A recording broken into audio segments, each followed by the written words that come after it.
Praise the lord, హల్లెలూయా. దేవుని నామానికి మహిమ కలుగును గాక. ప్రియ దేవుని బిడ్డలారా, ప్రతి ఉదయకాలం వాగ్దానం ద్వారా దేవుడు ఎంతమందితో అయితే మాట్లాడుతూ ఉన్నాడో వారందరికీ కూడా ప్రభువైన యేసుక్రీస్తు నామం పేరిట ప్రత్యేకమైన హృదయపూర్వకమైన వందనాలు తెలియజేస్తూ ఉన్నాం. దేవుని బిడ్డలారా, మీ అందరూ బాగున్నారా?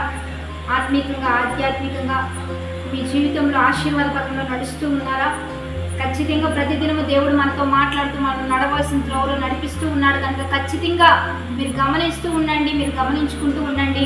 ఈ వాగ్దానాల ద్వారా మనం దీవించబడుతూ ఉంటాం, ఆశీర్వదించబడుతూ ఉంటాం. మునుపటి ఉన్న దుఃఖము కానీ ఆ వేదన కానీ అన్నీ కూడా విడిచివేయబడుతూ సంతోషంతో సమాధానంతో క్రమక్రమంగా ఒక లెవెల్లోకి దేవుడు ఒక మంచి స్థాయిలోకి మనల్ని తీసుకొని వెళ్తూ ఉంటాడు. కాబట్టి విడువక దేవుని హత్తుకుందాం. ఎడబాయక ప్రతిదినము కూడా వాగ్దానాలు చూస్తూ దైవికంగా ఆశీర్వదించబడదాం. కాబట్టి ఈరోజు దేవుడు మనకి ఏ వాగ్దానం ఇస్తున్నాడు చూద్దాం. పరిశుద్ధ లేఖన గ్రంథంలో నుంచి 128వ దావీదు కీర్తన 4వ వచనం చదువుకుందాం. యెహోవా యందు భయభక్తులు గలవాడు ఇలాగూ ఆశీర్వదించబడును. సియోనులో నుండి యెహోవా నిన్ను ఆశీర్వదించును. నీ జీవిత కాలమంతయు యెరూషలేమునకు క్షేమము కలుగుట చూచెదవు. నీ పిల్లలను నీవు చూచెదవు. ఇశ్రాయేలు మీద సమాధానం ఉండును గాక. యెహోవా యందు భయభక్తులు గలవారు ఈలాగూ ఆశీర్వదించబడతారు. ఈరోజు దేవుని బిడ్డలారా, ఉదయకాలమే వాగ్దానం చూస్తున్నారంటే ఖచ్చితంగా మీకు యెహోవా యందు భయభక్తులు ఉన్నాయనే అర్థం.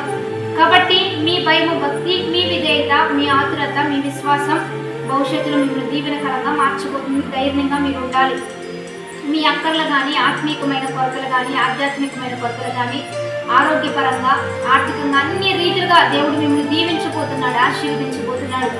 రెండోదిగా ఇక్కడ దేవుడు ఏమని సెలవిస్తున్నాడంటే, సియోనులో నుండి యెహోవా నిన్ను ఆశీర్వదించును. మూడోదిగా నీ జీవిత కాలం అంతా యెరూషలేమునకు క్షేమం కలుగుట నీవు చూచెదవు. సియోనులో నుండి యెహోవా నిన్ను ఆశీర్వదించబోతున్నాడు. ప్రత్యేకంగా నీ మీద దృష్టి పెట్టబోతున్నాడు, నిన్ను లేవనెత్తబోతున్నాడు. ఎంతో మంది పట్ల లేని కృప నీ మీద కుమ్మరించబడబోతూ ఉండగా ధైర్యంగా అయితే నీవు లేవాలి. నూతన కృపతో నింపబడాలి, నూతన జీవంలో కడుగు పెట్టాలి. మునుకున్నవన్నీ మర్చిపోయి నూతన అనుభవంతో, నూతన అభిషేకంతో మీరు ముందుకు కొనసాగాలి.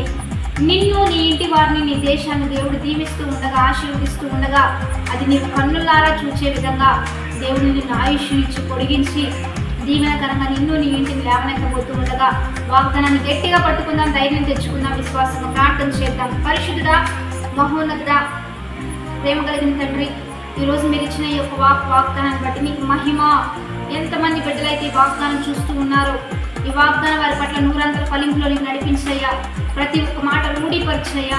నీ అందు ఎంతమంది భయభక్తులు కలిగి వాగ్దానం చూస్తూ ఉన్నారో, దైవికంగా ఎదుగుతున్నారో వారందరినీ ఆశీర్వదించండి, ఫలబద్ధంగా మార్చండి.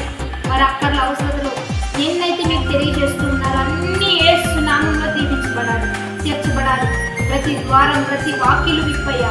పట్టచాలనంగా విస్తారమైన దీవులతో నీ బిడ్డలు దీవించయ్యా.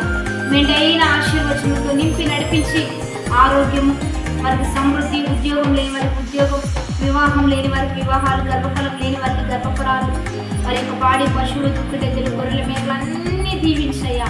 నీ బిడ్డలు దీవెనకరంగా ఉంచమని, ఈ దినమెల్లా ఉచ్చరించి సంతోషించే గొప్ప భాగ్యాన్ని ప్రతి ఒక్క బిడ్డకు దయచేయమని ప్రభువైన యేసుక్రీస్తు నామం పేరిట అడిగి వేడుకొని ప్రార్థిస్తూ ఉన్నాము గొప్ప తండ్రి, ఆమేన్. కాబట్టి దేవుని బిడ్డల వాగ్దానాన్ని బట్టి ధైర్యం తెచ్చుకుందాం. మన దేవుడు మనకు తోడై ఉండి లేవనెత్తబోతున్నాడు. 10 మందికి షేర్ చేయడం మర్చిపోవద్దు, పంచిపెట్టండి. ఎందుకంటే దైవికంగా అనేకులను బలపరచాలి, మరి సమాధానపరచాలి కనుక 10-20 మందికి షేర్ చేస్తూ, లైక్ చేస్తూ, కామెంట్ చేస్తూ దేవుని నామాన్ని మహిమపరుద్దాం. Happy blessing day. ఆమేన్.